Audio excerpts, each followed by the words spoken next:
เจริญพรท่านสาธุชนทั้งหลายรายการธรรมทานจากวัดพุทธปัญญาเมืองพอมอนารัฐแคลิฟอร์เนียประเทศสหรัฐอเมริกามาพบกับท่านสาธุชนทั้งหลายวันนี้วันที่16มกราคมพุทธศักราช2569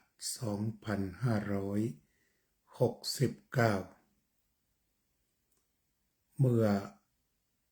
เดือนมกราคมสัปดาห์ที่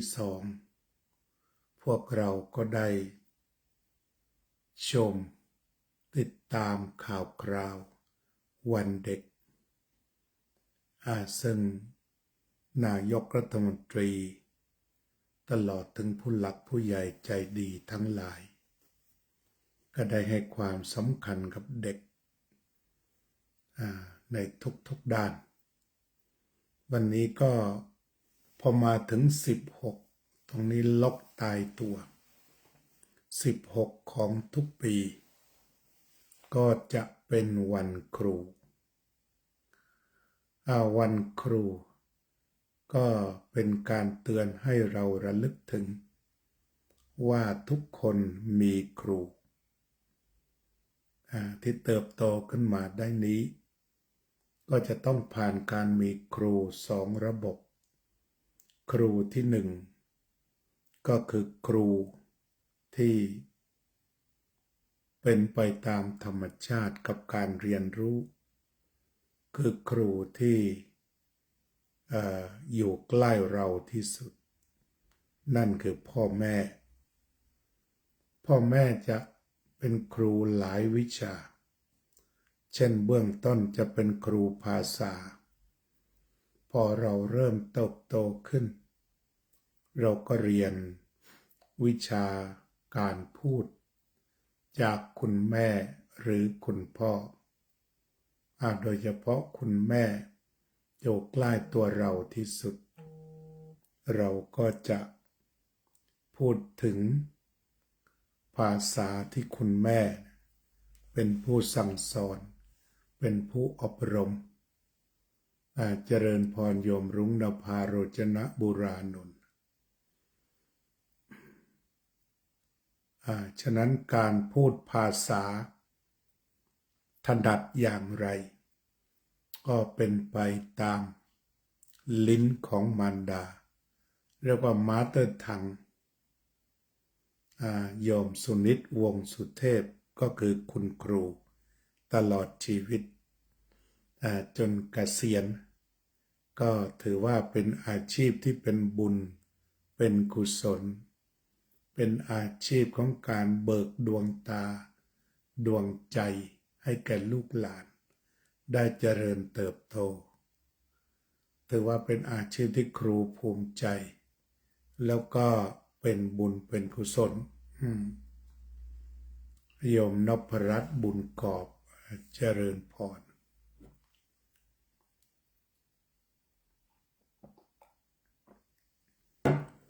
ฉะนั้นแม่นอกจากให้ความรู้ด้านพื้นฐานให้ความรู้ด้านการพูดให้ความรู้ด้านศีลธรรมพ่อแม่ก็มีความสำคัญที่สุด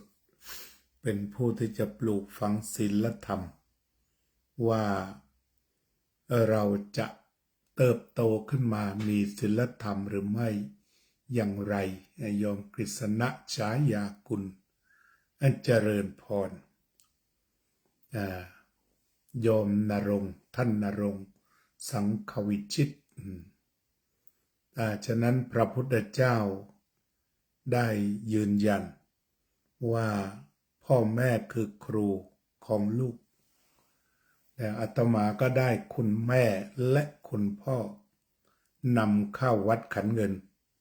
ตั้งแต่จำความได้อยู่กับพระที่คุ้นชินที่วัดขันเงินเมื่อโตขึ้นก็ไปอยู่ทางเขาแงนก็อยู่กับพระที่เขาแงน ไปมาหาสู่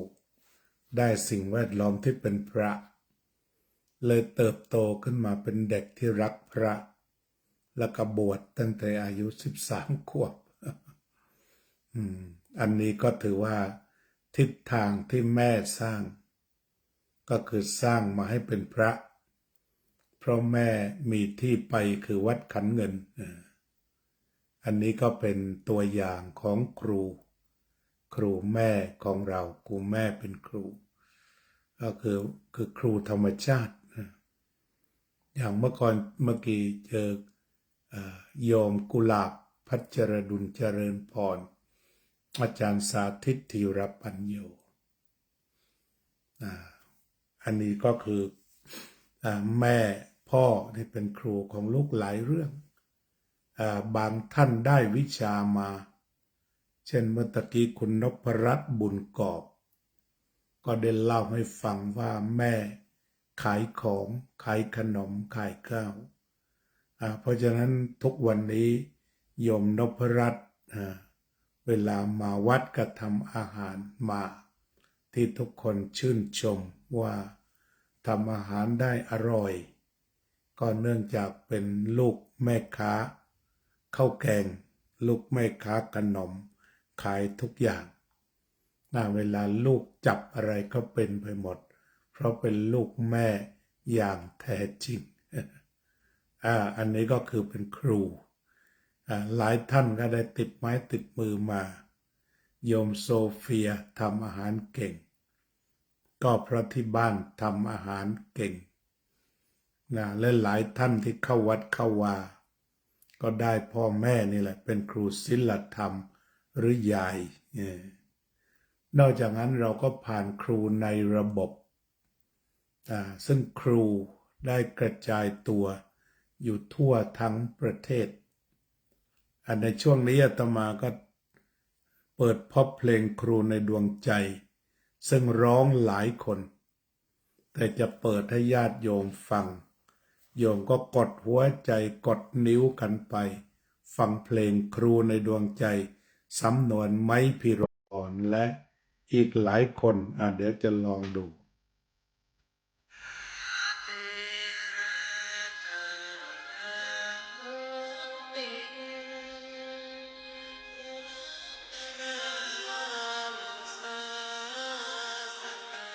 ชัดดีไหม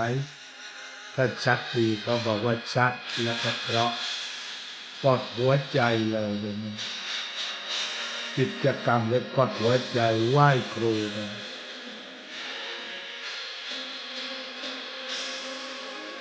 เขาก็พรรณนาคุณครูได้ดี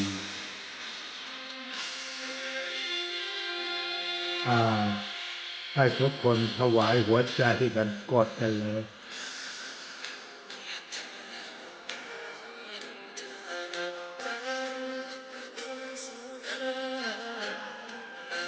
กดไว้เรื่อยๆกดหัวใจ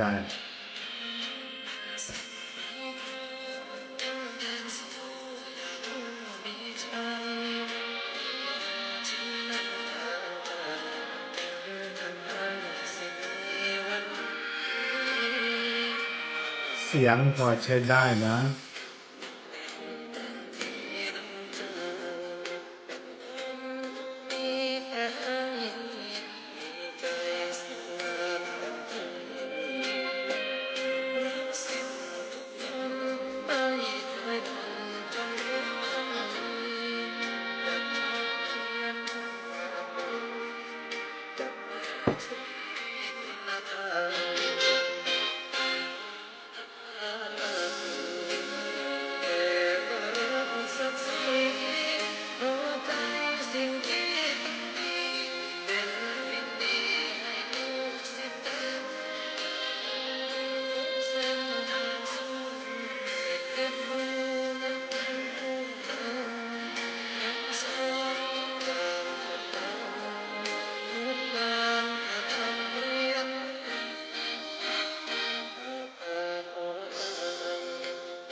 ฟังของไม้พิรมพรแล้ว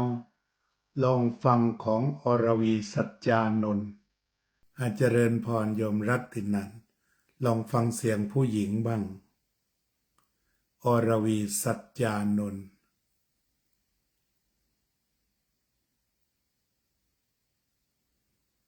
โฆษณาเขาเพียบเลย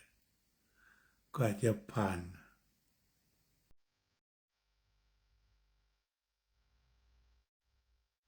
อรวีสัจจานนท์โยมอุบลอินทวงศ์วันนี้เปิดเพลงครูให้ฟังกัน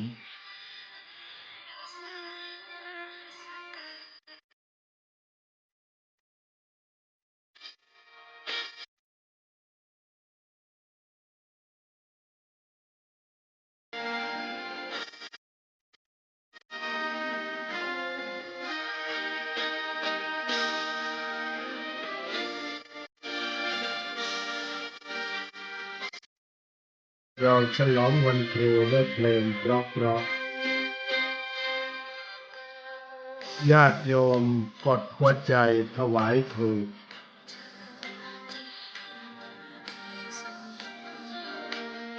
อรวีสัจจานนท์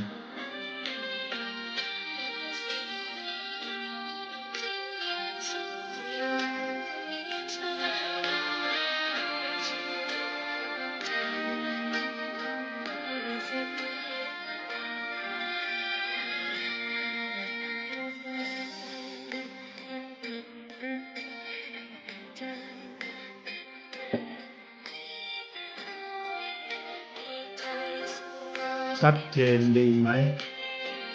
เสียงเพลงเข้าชัดดีไหมบอกผลการรับฟังหน่อย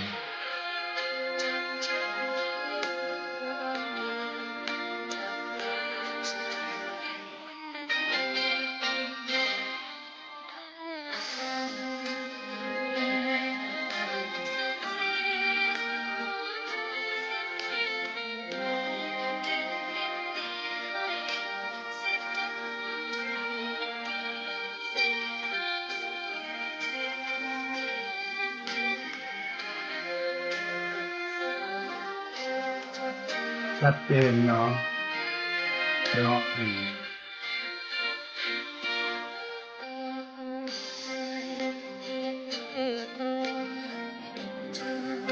ช่วยกันกดหัวใจสำคัญ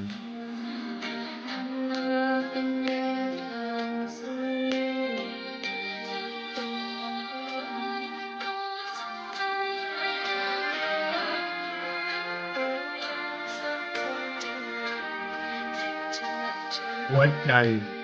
ต้องหมายถึงว่าเราจะบูชาครูเป็นนึกถึงเพลงด้วยที่เราจะกดหัวใจกันตลอดเวลา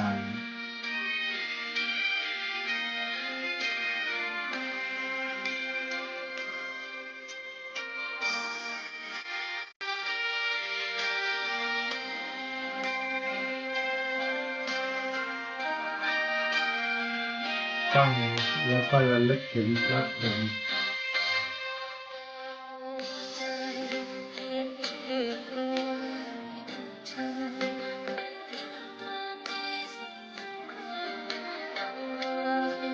ครูมีแต่ให้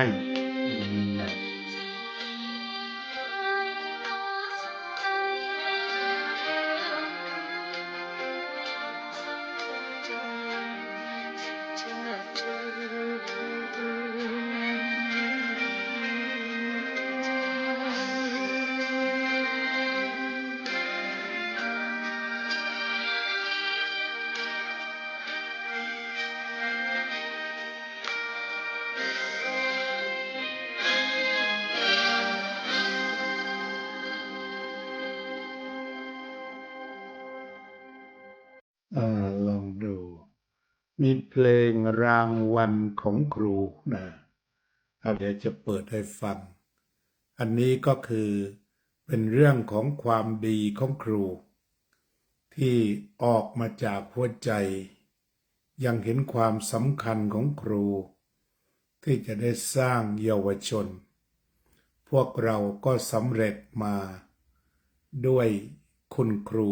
ผู้มีแต่ให้คุณครูผู้ให้ความรักกับนักเรียนทุกคนอาตมาก็ไม่เคยฟังเห็นเพลงรางวัลของครู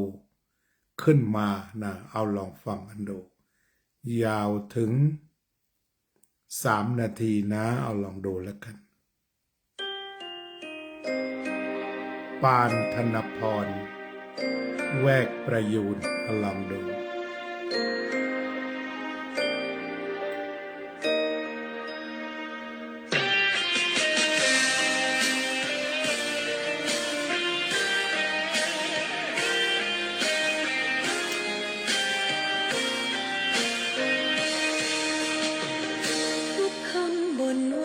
ก็คือความปรารถนา ลึกซึ้งดี ใช้ความเมตตาปราณี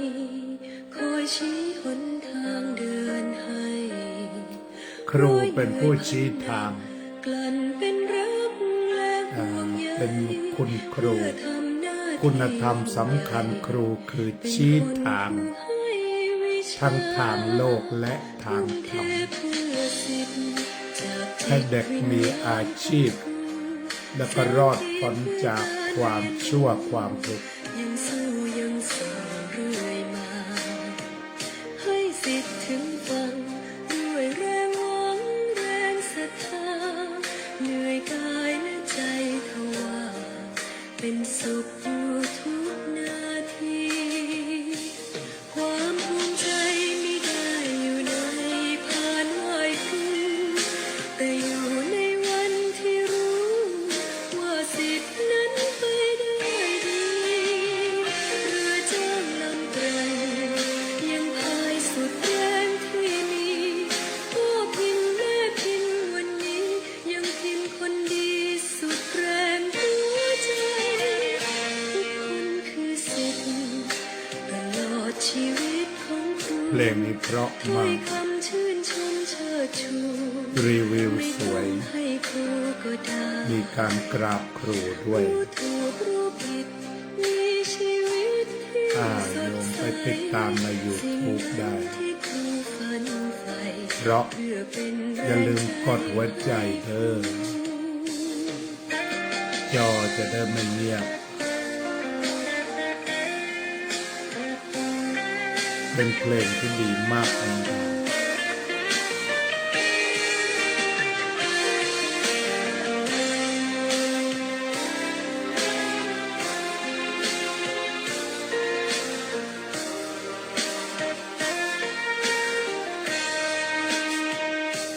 ความภูมิใจไม่ได้อยู่ในพานไหว้ครูแต่อยู่ในวันที่รู้ว่าสิทธิ์นั้นไปได้ดีเรือจ้างลำไกลยังพายสุดแรงที่มีพ่อพิมพ์แม่พิมพ์วันนี้ยังพิมพ์คนดีสุดแรงหัวใจทุกคนคือสิทธิ์ตลอดชีวิตของครูถ้อยคำชื่นชมเชิดชูไม่ต้องให้ครูก็ได้ รู้ถูกรู้ผิดมีชีวิตที่สดใส สิ่งนั้นที่ครูฝันใฝ่เพื่อเป็นแรงใจให้ครู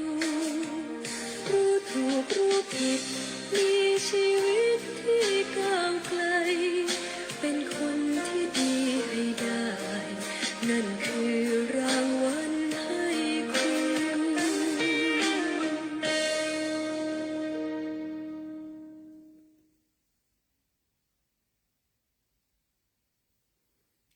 เพลงนี้ก็รางวัลครู ครูไม่ได้หวังเงินเดือนพูดแล้วก็ซึ้งครูไม่ได้หวังเงินเดือน หวังสิ่งตอบแทน หรือหวังให้ลูกศิษย์ไปกราบครู แต่สิ่งที่ครูต้องการ คือสอนให้เด็กรู้ถูกรู้ผิดรู้ถูกรู้ผิดรู้คิด รู้อ่านรู้เขียน แล้วก็เอาตัวรอด พึ่งตัวเองได้ดีนะความสุขของครูก็เมื่อรู้ว่าลูกศิษย์ไปได้ดีนั่นก็คือรางวัลลูกศิษย์เรียนจบลูกศิษย์จบการศึกษาหลายโรงบางทีคุณครูยังอยู่โรงเรียนนั้นและลูกศิษย์ก็เติบโตจนมาเป็นผอ.มีอีกเพลงหนึ่งเป็นวันสดุดีคุณครูลองฟังดูเนื้อหาจะเป็นอย่างไร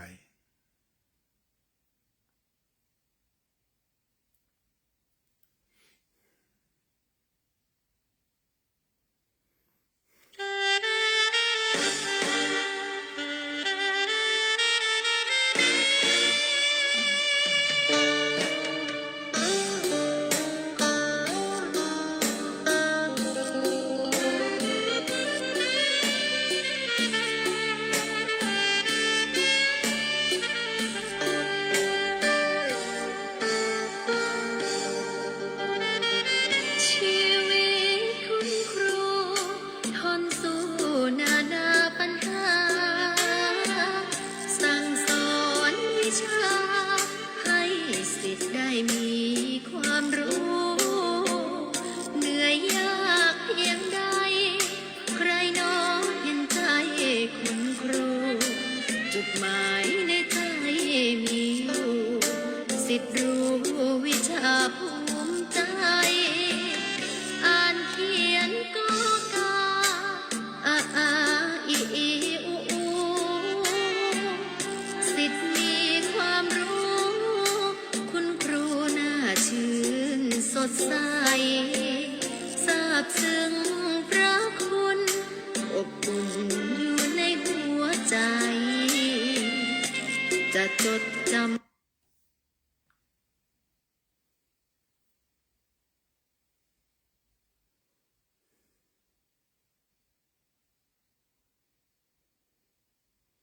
หลุด เอาไม้น้ำมือไปแตะ นี่พูดถึงครูได้ดีมากเอาไม้ต่อ จำไว้ในใจตราบนานแสนนานก่อนหลับกราบมอนขอพรปกป้องให้ชีวิตครูเรืองรองพ้องภัยอย่าได้มาพานให้สุขสดชื่นวันคืนจงแสนสำราญแด่ครูนครสวรรค์เขตสามของศิษย์ทุกคนส่งเสียงเป็นเพลงบรรเลงเพื่อเทิดพระคุณที่ท่านการุณพระคุณมากมีเหลือล้นขอสดุดีแด่ปูชนีบุคคลเถิดไว้ในดวงกมลท่วมท้นด้วยพระคุณครู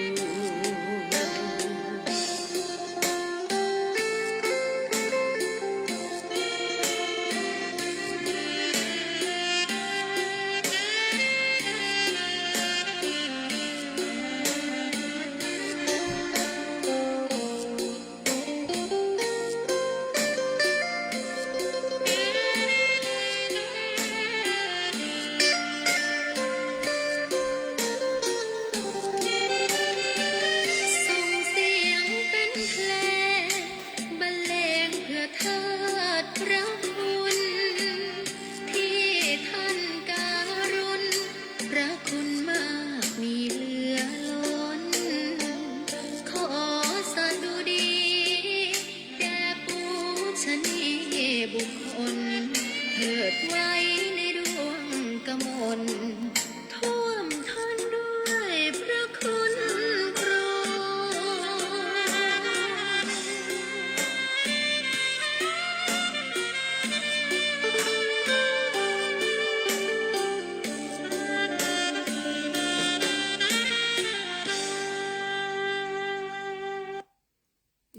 อันนี้ก็พูดถึงความยากลำบากข ของคุณครู แล้วก็เทิดทูนครูว่าเป็นปูชนียบุคคลนั่นก็คือเป็นคุณครูที่ควรค่าแก่การเคารพบูชา การเทิดทูนเคารพบูชาครูเป็นมงคลอีกชนิดหนึ่ง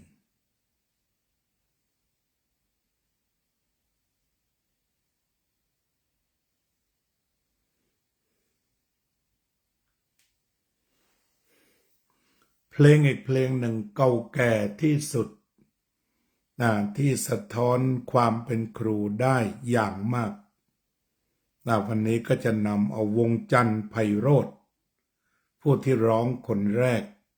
ตั้งแต่สมัยอาตมาเป็นเด็กๆเลยทีเดียวเป็นการสะท้อนสังคมหลายอย่างช่วงหลังก็อรวีสัจจานนท์ฝนธนสุนทรนำมาร้องเพลงเหล่านี้ถือว่าเป็นเพลงที่มีคติธรรมมีคติธรรมท่านที่นั่งฟังอยู่ถ้าร่วมรายการวันนี้กดหัวใจให้เต็มจอมาเพื่อบูชาครูลองฟังเพลงเก่าแก่ที่สุดที่กล่าวถึงครูรุ่นโยมกัลยารุ่นอาตมานี่แหละรุ่นโยมทิติมาโยมอุบลก็คิดว่าน่าจะเพลงครูเพลงนี้เคยเข้าหูมาก่อนเดี๋ยวเปิดแล้วโฆษณาขึ้นเพียบเลยเดี๋ยวนี้ต้องรอโฆษณาเพลงดังๆเนี่ยเอาละมาแล้วแม่พิมพ์ของชาติสะท้อนถึงความยากลำบากความรักความทุ่มเท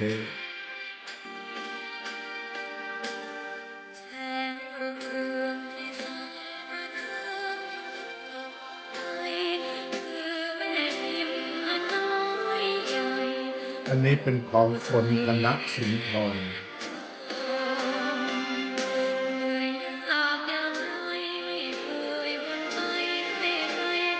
เนื่องจากเป็นเพลงอมตะ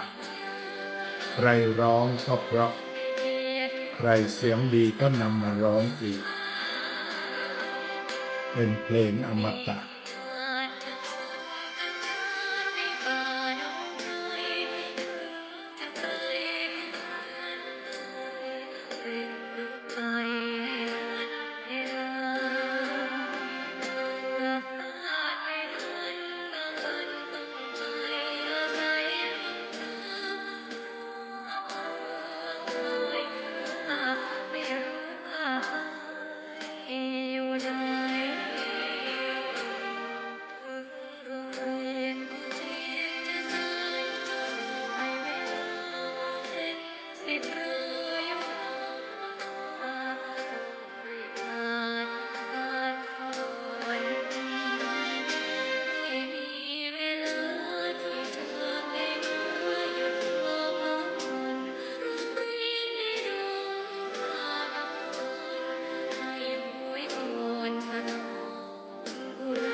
เดี๋ยวเราจะฟังของวงจันทร์ไพโรจน์อีกสักครั้งหนึ่งเมื่อกี้กดไปเป็นของปานที่ร้อง ตรงนี้โยมกัลยาซาบซึ้งแล้วก็นึกถึงเด็กวัดที่เป็นนายกก็คือท่านนายกชวนหลีกภัยในจำนวนนายกรัฐมนตรีของไทย30กว่าคนท่านก็คือเด็กวัดที่เป็นนายกถึง2 ครั้งและสุขภาพอย่างดีคราวนี้ก็ลงพูดแทนในนามพรรคประชาธิปัตย์หมายเลข2อันนี้ก็คือครูเด็กวัดจากเด็กวัดเพราะฉะนั้นเดี๋ยวอาตมาจะลองกดเพลงวงจันทร์ไพโรจน์อีกสักครั้งหนึ่งในเพลงนี้ฟังของแท้เก่าแก่มาเลยใช่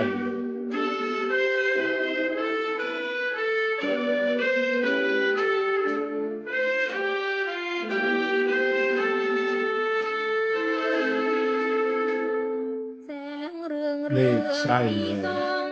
คุณยายวงจันทร์ไพโรจน์ต้นฉบับเพราะชัดโอ้ครูไทยในแดนแหลมทองเหนื่อยยากอย่างไรไม่เคยบ่นไปให้ใครชมรายการแล้วก็เดี๋ยวไปเปิด YouTube ชมอีกเราทำรีวิวไว้ดี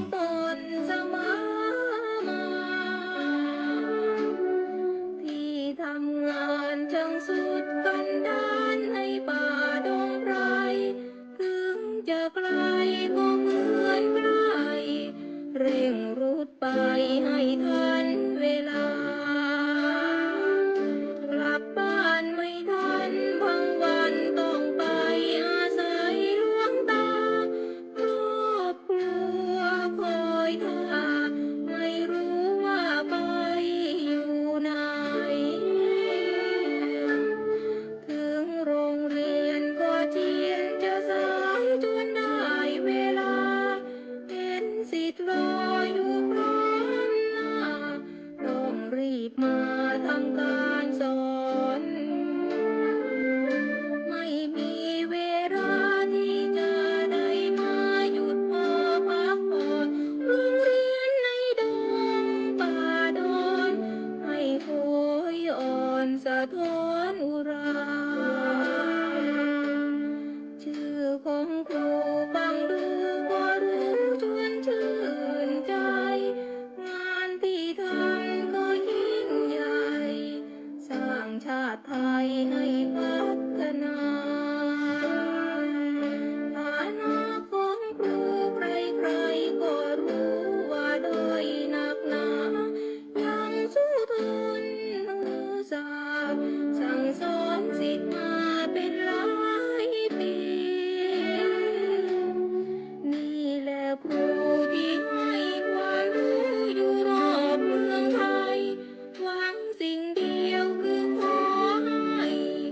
เด็กของไทยในพื้นฐานได้มีความรู้เพื่อช่วยเชิดชูไทยให้ผ่องศรีครูก็ภูมิใจที่สมความเหนื่อยยากตรากตรำมา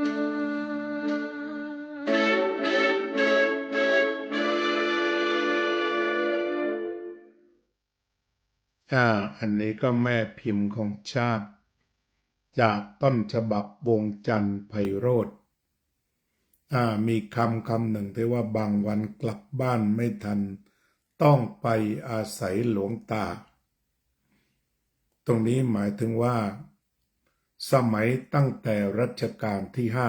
5การศึกษาของไทยนั้นจัดในวัดโดยตรงคือจัด2 แห่งในวังก็คือบรรดาลูกหลาน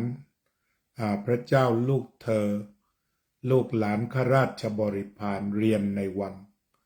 แล้วก็ที่เหลือประชาชนทั่วไปเรียนที่วัด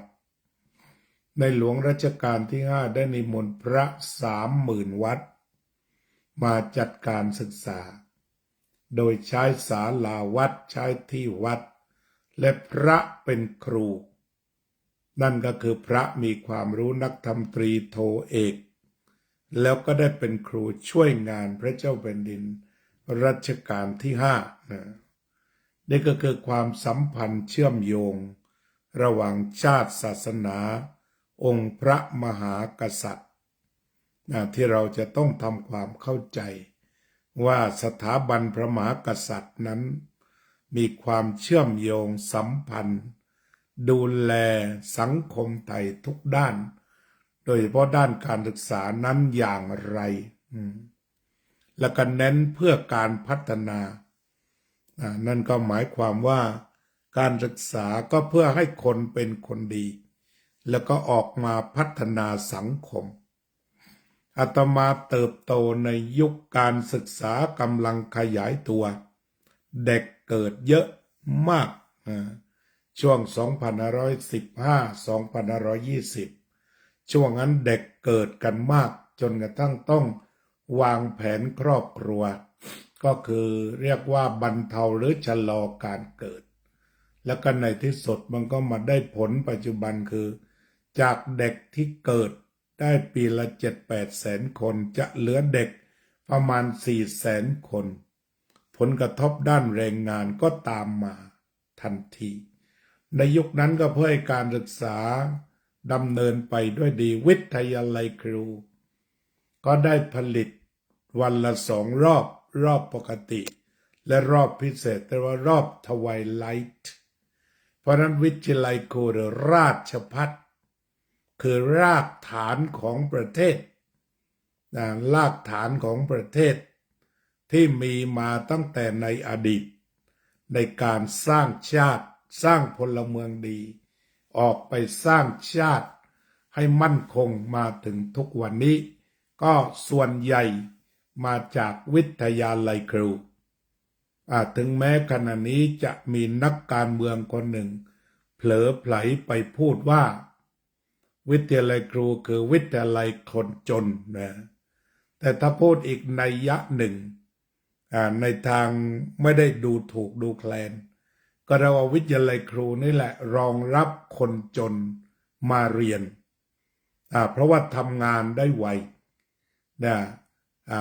เรียกว่าเก็บเงินเก็บทองกัดฟันเรียนพอจบพอคศต้นก็สามารถไปบรรจุเป็นครูเรียกว่าความต้องการครูนั้นสูงมากจนมีครูทวายไลท์ก็คือในช่วงเย็นภาคค่ำเรียกว่าครูภาคค่ำทุกครูที่ผ่านวิทยาลัยครูได้งานหมดตอนนี้ก็คงเกษียณกันแล้วก่อนที่วิทยาลัยครูจะขยายเป็นราชภัฏและเปิดถึงปริญญาเอกในหลายราชภัฏของประเทศไทยนี่ก็คือเรื่องของ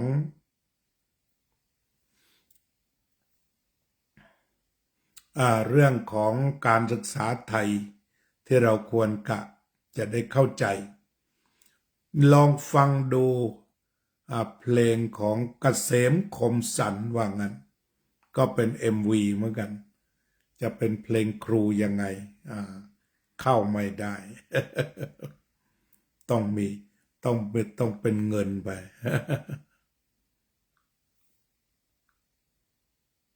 เปิดหลายเพลงเขาแม้เปิดแล้ว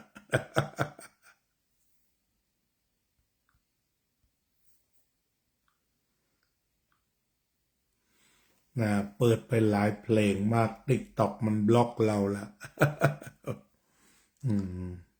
ต้องเป็นสมาชิกหรือเป็นอะไรเข้าปุ๊บพอได้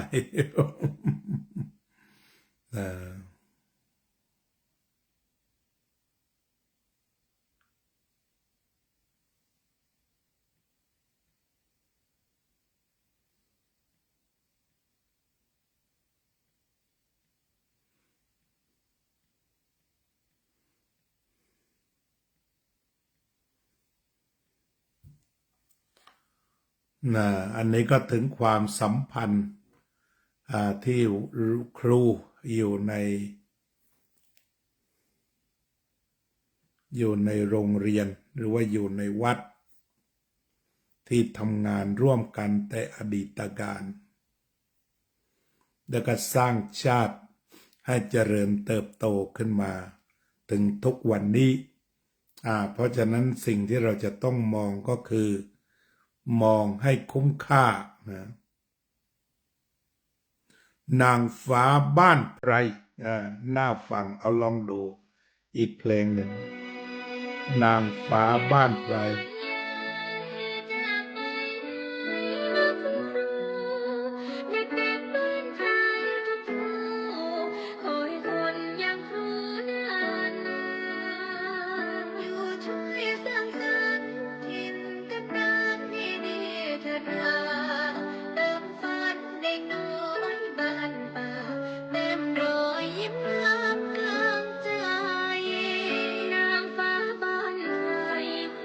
คนใหม่ในใจ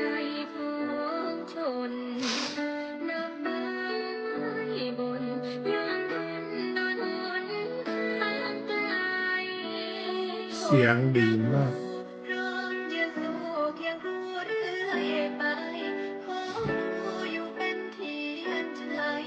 ส่องสายกลางไพรนานนาน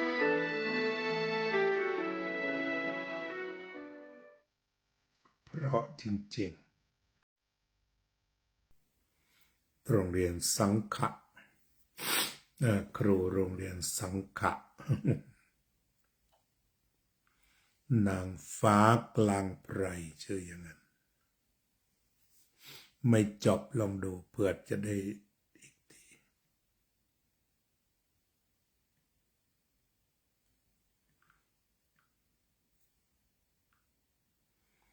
ไปที่ Google มีนิดเดียว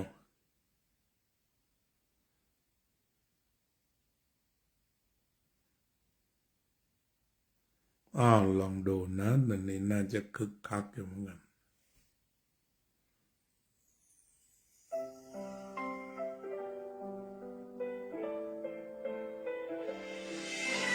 บูชาพระคุณครู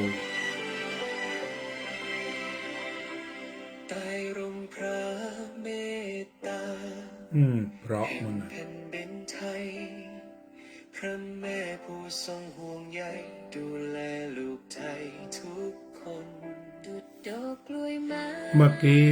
นางฟ้ากลางไพรนี้เป็นเด็กร้อง ด้วยความอดทน แต่ว่าร้องไม่จบ สอน ส่ว ให้ น รู้ความดีด้วยหัวใจเมตตา นี้เป็นการไหว้ครู คือคน สมเด็จพระพันปีหลวง จับมือเราเดินไป เป็นแม่พิมพ์หัวใจสอนให้เราเป็นคนดี แม้ดุนแม้ขมวดบาง เพราะอยากให้เราดี วันนี้ที่เรา เขาเป็นเพลงครู2519เลย ใจคน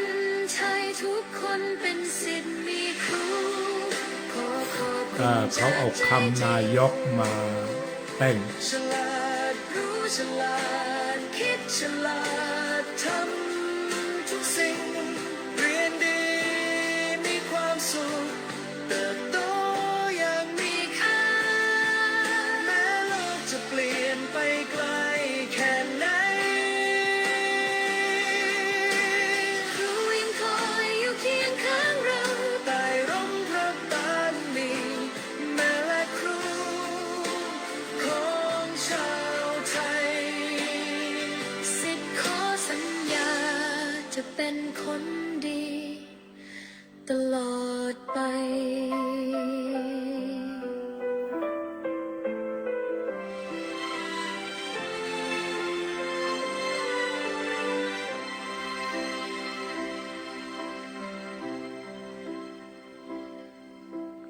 นี่ก็เขายกให้เป็นเพลงวันครู จากการที่คุณครูพูดว่าศิษย์มีครูนะศิษย์มีครู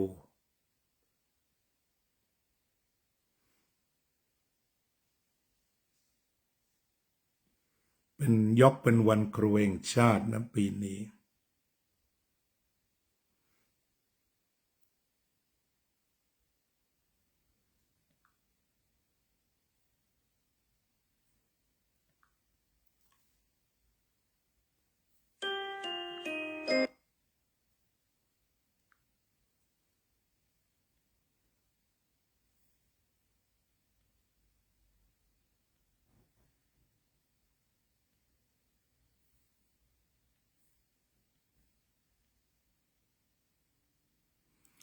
เจริญพรโยมหนูติ้ว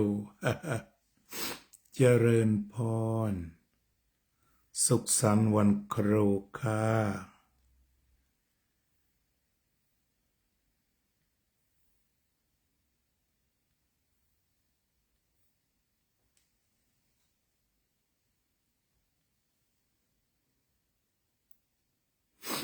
ลองดูนะ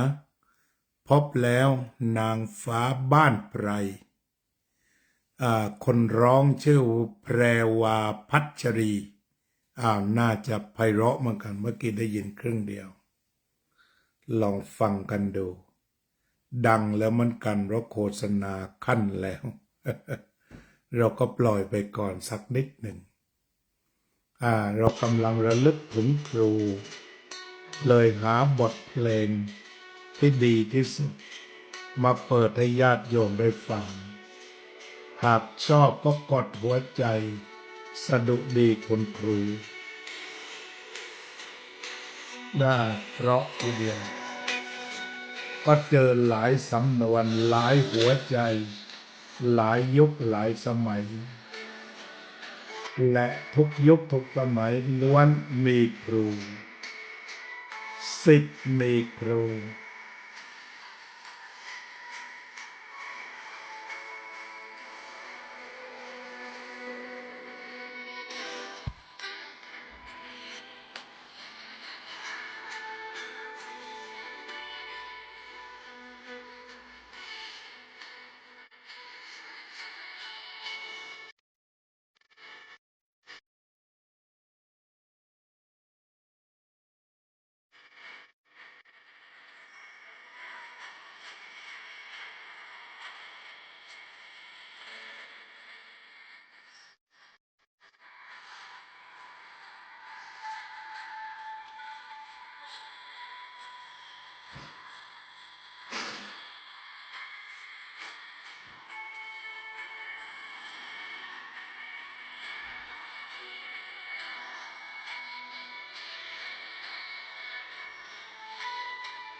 โอ้เพลงนี้ก็สุดยอดมาก อันนี้ก็สะท้อนให้เห็นว่าการขาดแคลนครูยังมีอยู่อีกมาก มาถึงยุคปัจจุบันนี้หลายโรง แม้แต่เด็กน้อยแต่ครูก็ยังไม่พอที่พวกเราชาววัดพุทธปัญญากำลังทำหน้าที่หาครูให้เด็ก ที่โรงเรียนไตรมิตรสามัคคี เพราะว่าคุณครูที่เขาบรรจุ คือแทนที่จะมาเป็นนางฟ้ากลางไพร ก็หนีไพรเป็นนางฟ้าในตลาดไปหมดฉะนั้นวัดพุทธปัญญา ชาววัดช่วยกันเก็บขวดแล้วก็เก็บกระป๋องบริจาคสมทบจ้างครูปีละ120,000แล้วก็มีนางฟ้าในไพรนั่นเอง ก็คือคนที่บ้านนั้น เรียนจบปริญญามาอยู่กับบ้านก็เสียสละ ยอมรับเงินเดือน5,000ต่อเดือนนี่ก็คือสิ่งที่ชาววัดพุทธปัญญายังต้องทำหน้าที่เพื่อที่จะตอบสนองเสียงเรียกจากเด็กน้อย ว่าให้อยู่กับครูอยู่ที่โรงเรียนนานๆอย่าเพิ่งย้ายอันนี้สำคัญมากเพลงนี้ก็เป็นของเด็กน้อยนะร้องได้ดีมาก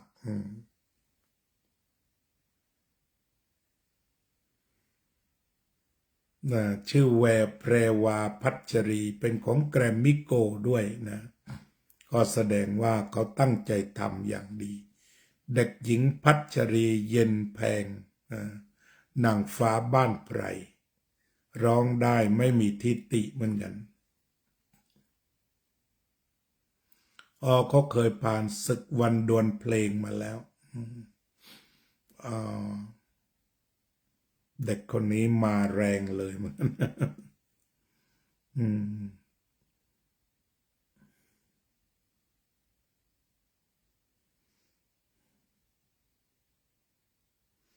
ก็ถือว่าเป็นเพลงที่โด่งดังมาก เพราะว่ามีเด็กนำไปร้องประกวดกันหลายเพลง นี่ก็คือเป็นเพลงที่เรานำมาคุยสดุดีคุณครูนะในวันนี้ มาคุยมาสนทนา ก็คือเรื่องของคุณครู ซึ่งมีพระคุณอย่างมากนั้น ก็ยากที่เราจะคุยอยู่คนเดียวนะลองดูมันมีครูกระดาษทรายว่างั้นมันจะเป็นยังไงลองฟังดู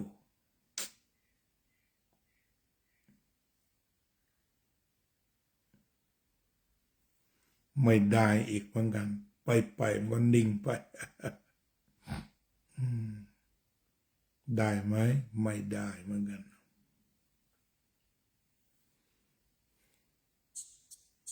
ลองฟังดูทรายเจริญปุระนะเขาจะร้องว่ายังไง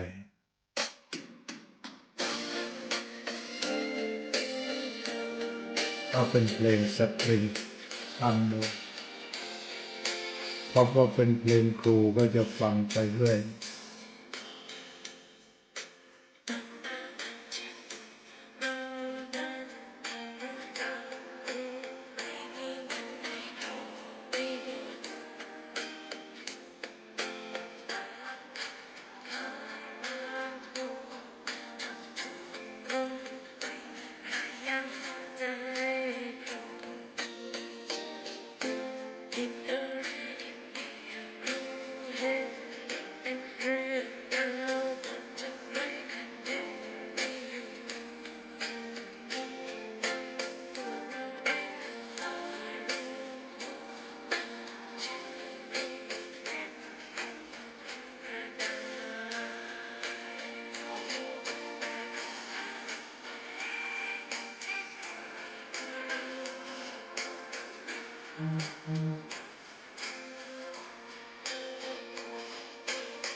นี่ก็เรียกว่ากล่าวถึงการขัดเกลาของครู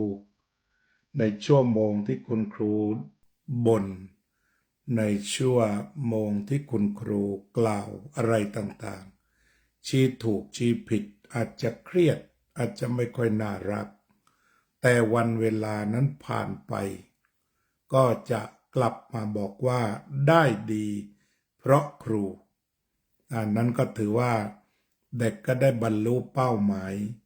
ของความเข้าใจเจตนาดีของครูเป็นการจบในชุดของ Happy Ending นั่นเองคือหมายถึงว่าความพยายามในการชี้ข้อบกพร่องต่างๆที่ครูขยันแต่วันหนึ่งเด็กก็เคยเห็นว่ามันเรียกว่าจุกจิกเกินไป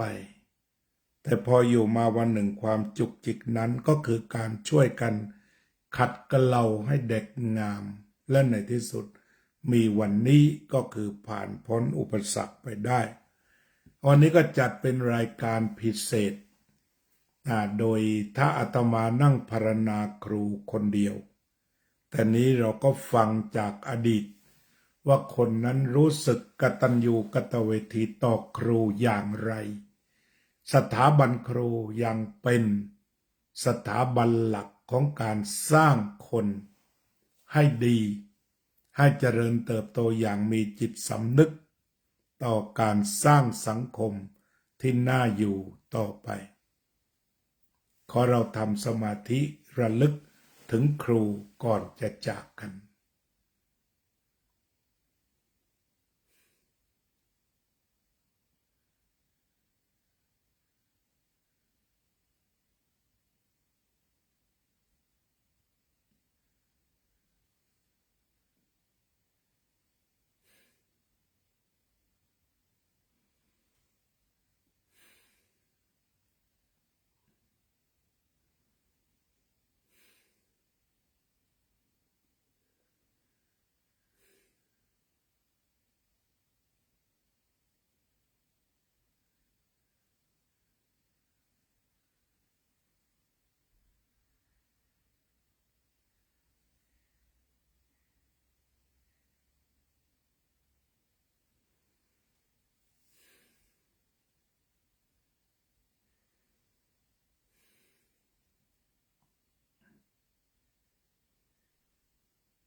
สัพเพสัตตาสัตว์ทั้งหลายที่เป็นเพื่อนทุกข์เกิดแก่เจ็บตายด้วยกันทั้งหมดทั้งสิ้นเวราโหนตุจงเป็นสุขเถิดอย่าได้มีเวรแก่กันและกันเลยอัพพยาปัชชาโหนตุจงเป็นสุขเถิดอย่าได้พยาบาทเบียดเบียนซึ่งกันและกันเลย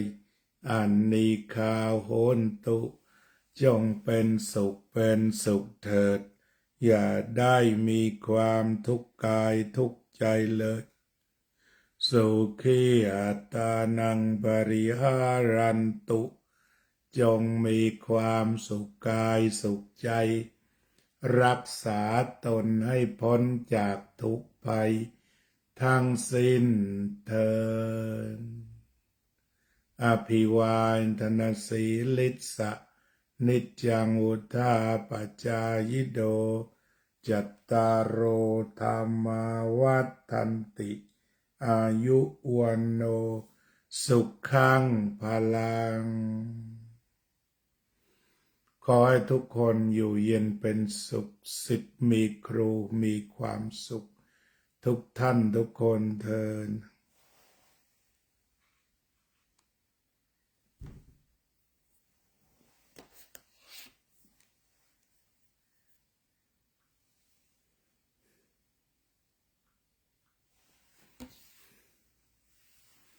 สาธุ โยมอุบลสาธุ โยมทิติมาสาธุ สาธุสาธุสาธุสาธุสาธุสาธุ very สาธุสาธุสาธุขอบคุณทุกดวงใจสาธุสาธุ